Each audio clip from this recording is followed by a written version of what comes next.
Good morning guys आपको स्वागत जनाऊँ मोर mini blog को। तो गाइस मुझे उठी पड़ी सकाल सकाल एपटे बुलला मत बहुत जोर से लगे भोक।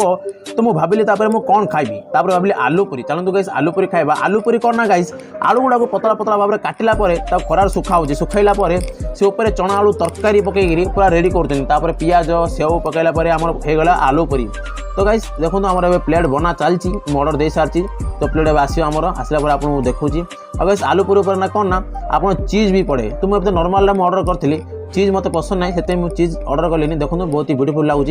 ओहो तो चलते गाइस खाइबा रही पारे मु वाओ। तो चलते गाइस खाइलु।